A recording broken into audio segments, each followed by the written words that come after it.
Hello! Good morning! Happy New Year 2025!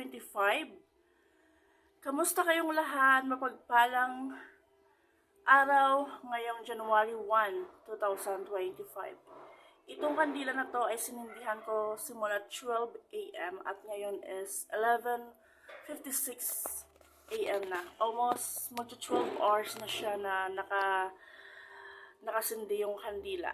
Kamusta kayong lahat? Mag-ingat kayo palagi. At andito ako yun sa altar ko. Dito ako nagdadasal. Thank you, Jesus, for everything. Sana mapatawad mo kami sa aming mga kasalanan. Huwag mong pabayaan na sanlibutan. Peace upon the whole world. And mag-ingat kayo palagi. Kung ano man ang ating hiling sa Panginoon, Diyos na ang bahala sa lahat ng buhay natin, sa pangarap natin, sa lahat na ginagawa natin, sa ating iniisip palagi at nadarama, sa lahat na sinasabi at ginagawa natin.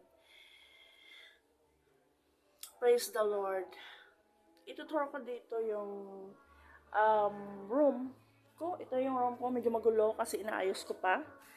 Dito ngayon ako sa Bacolod City. Ito yung sa taas ng bahay ng kapatid ko. Wala dito yung mga borders. Kasi basta New Year, Christmas, umuwi sila.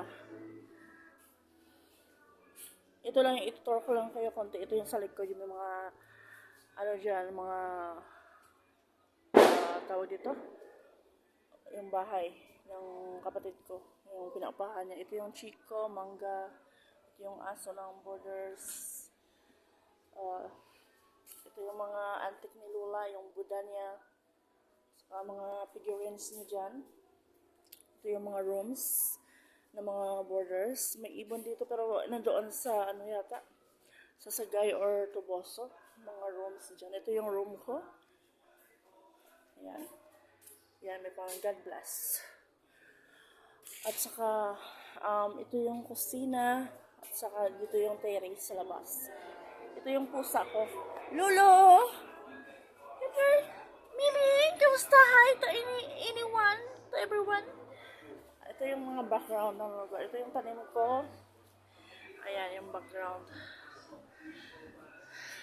Turo ko kayo dito. Meron ng gasoline station dito. Ito yung vacant lot sa harap ng bahay. Ito yung mga tanim ng borders na ako na rin nag-alaga. Ito siya. Ayan.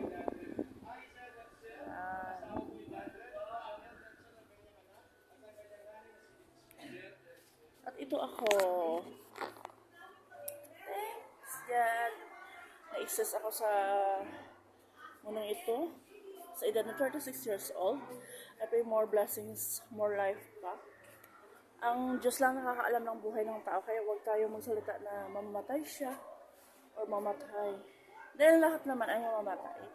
Pero God's will sa ipagkaloob ng Diyos kung ano. Importante kahit mayroon tayong blessings maliit or malaki, nagdarasal tayo palagi at saka nagpapasalamat, nanghingi tayo ng kapatawaran sa lahat ng kasalanan natin.